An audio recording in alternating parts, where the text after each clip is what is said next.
Hi అండి. ఈరోజు వీడియోలో కొత్త వారి కోసం చిన్న చిన్న టిప్స్ తోటి బ్లౌజ్ ఫ్రంట్ పార్ట్ స్టిచ్చింగ్ అయితే చూపిస్తాను. ఇక్కడ చూడండి, షేప్ దగ్గర, అదేవిధంగా ఉక్సు పట్టి కాజాపట్టి డాట్ దగ్గర ఎంత ఖచ్చితంగా మ్యాచ్ అయిందో చూసారా, హెచ్చు తగులు రాకుండా. ఇప్పుడైతే నేను స్టిచ్చింగ్ చూపిస్తాను, వీడియో స్కిప్ చేయకుండా లాస్ట్ వరకు చూడండి. ఫ్రంట్ పార్ట్ జారకుండా ఉండాలి, బాగా స్టిఫ్గా ఉండాలి అనుకుంటే ఖచ్చితంగా ఒరిజినల్ క్లాత్ కాకుండా లైనింగ్ క్లాత్ 2 లేయర్స్ అయితే ఉండాలండి. ఫస్ట్ లేయర్ వచ్చేసి మనకి ఒరిజినల్ క్లాత్ ఉంది, రెండవ లేయర్ వచ్చేసి నాకు లైనింగ్ క్లాత్, మూడో లేయర్ వచ్చేసి కొద్దిగా దలసరిగున్న వేరే కలర్ క్లాత్. కొంచెం దగ్గరగా ఉన్న క్లాత్ తీసుకుంటే పర్లేదు, కొంచెం మీరు తీసుకున్న బ్లౌజ్ పీస్ దలసరిగా ఉంటే ఏ కలర్ వేసినా కూడా బయటకు కనిపించదండి. సో ఇలా వేసుకున్న తర్వాత ఇలా ఓపెన్ చేసేసుకుని కరెక్ట్గా లైనింగ్ మీద పడేటట్టు ఒక స్టిచ్ అయితే వేసేసుకోండి. ఒరిజినల్ క్లాత్ మీద పడకూడదు, లైనింగ్ క్లాత్ మీదే పడాలి. అయితే మీ దగ్గర లైనింగ్ క్లాత్ ఎక్స్ట్రా ఉందనుకోండి, ఆ 2 లేయర్స్ కూడా లైనింగే తీసేసుకోవచ్చు, పర్లేదు. కానీ మీకు చెస్ట్ అనేది జారకుండా ఉండాలి అంటే ఖచ్చితంగా కొంచెం దలసరిగున్న క్లాత్ అనేది తీసుకోవాలి. ఇలాగా ఫోల్డ్ చేసుకుని ఇంకొక టాప్ స్టిచ్ వేసేయండి. ఇప్పుడు మనకి లైనింగ్ క్లాత్ ఎలా ఉందో సేమ్ అదే విధంగా కటింగ్ చేసేసుకోండి. ఎందుకంటే మనం మెజర్మెంట్ తోటి సహా కట్ చేసాం కదా, అందుకని చెప్పేసి ఎక్కడ కూడా హెచ్చు తగులు రాకుండా ఉండటానికి. ఇప్పుడు రెండవది, ఫస్ట్ కుట్టేటప్పుడు ఏ షేప్ అయితే నాకు ఉక్సు పట్టి కాజా పట్టి వైపుకి వస్తుందో ఆ షేప్ అనేది పాదం వైపు పెట్టాను. ఈసారి ఏ షేప్ అయితే సైడ్ జాయింట్ వైపుకి వస్తుందో ఆ షేప్ అనేది పాదం వైపు పెట్టాను. ఇలాగ స్టిచ్ చేసుకుంటూ వెళ్ళిపోవాలి. ఇక్కడ ఎగస్ట్రున్న క్లాత్ని కట్ చేసేయండి. ఇలా ఓపెన్ చేసేసుకుని ఇక్కడ షేప్ మీద పడేటట్టు ఒక స్టిచ్ అనేది వేసేసుకోండి. ఇలాగా వేసుకున్న తర్వాత మళ్ళీ ఇలా క్లోజ్ చేసేసుకుని ఇంకొక స్టిచ్ వేసేయండి. ఇలా క్లోజ్ చేసుకుని ఇంకొక స్టిచ్ వేసేయండి. ఇలాగా వీడియోస్ నచ్చితే లైక్ చేయండి ఫ్రెండ్స్. మీరు మన ఛానల్ ఫస్ట్ టైం చూస్తే సబ్స్క్రైబ్ చేయండి. ఇలాగా తర్వాత ఎగస్ట్రున్న క్లాత్ని కట్ చేసేయండి. నేను చెప్పిన టిప్స్తో కనుక ఇలాగ షేప్ బెల్ట్ రెడీ చేసుకుంటే ఉల్టా సీదా పడదండి.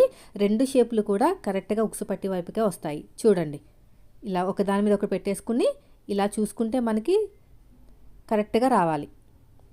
ఇలా నీట్గా కట్ చేసేయండి. సో ఇప్పుడు అయిపోయింది కదా. తర్వాత వచ్చేసి డాట్స్ అండి. డాట్స్ వేసుకునేటప్పుడు స్టార్టింగ్లో ఈక్వల్గా ఉండాలి, షోల్డర్కి తిన్నగా రావాలి. ఎక్కడ కూడా మీకు ముడతలు అనేవి రాకూడదు. అలా వస్తేనే మీకు ఫ్రంట్ పార్ట్ అనేది పర్ఫెక్ట్గా ఫిట్టింగ్ వస్తుంది. చాలామందికి ఫ్రంట్ పార్ట్ డాట్ దగ్గర ముడతల కింద వస్తుంది. అలా వచ్చిందంటే మీరు కటింగ్లో ఏదో పొరపాటు చేసినట్టే. అది అయిపోయిన తర్వాత ఉక్సు పట్టి కాజా పట్టి దగ్గర ఉన్న డాట్, ఆ తర్వాత వచ్చేసి మనకి చంక దగ్గర ఉన్న డాట్, మెయిన్ డాట్కి ఇలాగ పట్టేసుకుంటే మీకు చంక దగ్గర ఉన్న డాట్ కరెక్ట్గా వచ్చేస్తుంది. చూసారు ఎంత బాగా నిలబడిపోయిందో. రెండోది కూడా సేమ్ అంతే. స్టార్టింగ్లో ఈక్వల్గా ఉండాలి, షోల్డర్కి తిన్నగా ఉండాలి. తర్వాత ఉక్సు పట్టి కాజా పట్టి దగ్గర ఉన్న డాట్ కూడా వేసేసేయండి. తర్వాత చంక దగ్గర ఉన్న డాట్ ఇలాగా అయిపోయిందండి. చూసారు ఎంత బాగుందో. ఇప్పుడు షేప్ బెల్ట్ మీకు ఎటు నుంచి స్టార్ట్ చేసుకున్నా పర్లేదండి. ఏ షేప్ అయితే మీకు ఉక్సు పట్టి కాజా పట్టి వైపుకి వెళ్తుందో అటు పెట్టేసుకుంటే మీకు ఆటోమేటిక్గా కరెక్ట్గా వచ్చేస్తుంది. మెయిన్ డాట్ పాదం వైపుకి ఫోల్డ్ చేసేసుకోండి, మీకు చాలా బాగా వస్తుందండి ఫిట్టింగ్ అనేది. ఇలా క్లోజ్ చేసేసుకుని ఇలా ఇన్విజిబుల్ షేప్ బెల్ట్ అనేది ఇచ్చేసుకోవాలి. ఇలా ఫోల్డింగ్ చేసుకుంటూ వెళ్ళిపోతే ఒక పోగు కూడా బయటకు రాదు, ఓవర్లాక్తో పని లేదు. చాలా ఈజీగా ఇన్విజిబుల్ షేప్ బెల్ట్ అనేది రెడీ అయిపోతుంది. ఎగస్ట్రున్న క్లాత్ నీట్గా కట్ చేసేయండి. ఇక్కడ కూడా అంతే. ఇది అయిపోయింది కదా. రెండోది కూడా సేమ్ అంతే. ఈసారి ఏంటంటే అడుగు భాగంలో వచ్చింది షేప్ బెల్ట్, అలాగే వస్తుందండి కరెక్ట్గా ఇచ్చుకుంటే. ఇక స్టార్టింగ్లో చిన్న రఫ్ ఇచ్చేసి మెయిన్ డాట్ పాదం వైపు ఫోల్డ్ చేసుకుంటూ స్టిచ్ చేసుకుంటూ వెళ్ళిపోవాలి. ఇలాగా తర్వాత వచ్చేసి ఇలా ఓపెన్ చేసేసుకుని ఇలా క్లోజ్ చేసేసుకోండి. అంతే. ఇలా మొత్తం కూడా క్లోజ్ చేసేసుకుని స్టిచ్ వేసుకుంటూ వెళ్ళిపోవటమే.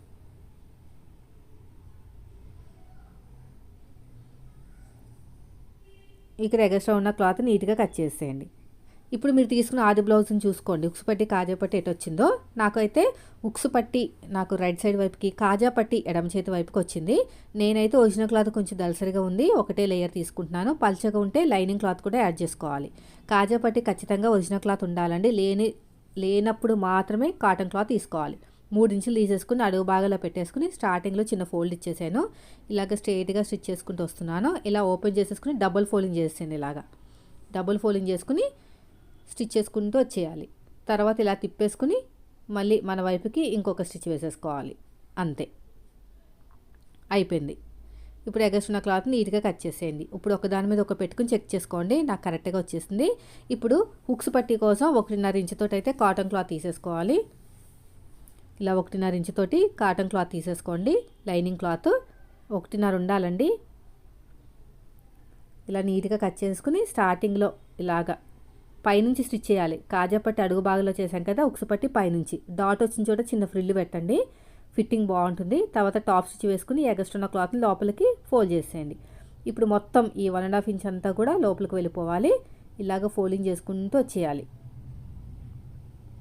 అంతే. వీడియో నచ్చితే మాత్రం లైక్ చేయండి ఫ్రెండ్స్. ఇలాగ ఫోల్డింగ్ చేసుకుంటూ నీట్గా వచ్చేయాలి. చూసారా ఎంత బాగా రెడీ అయిపోయిందో. ఇంకోసారి చెక్ చేయండి.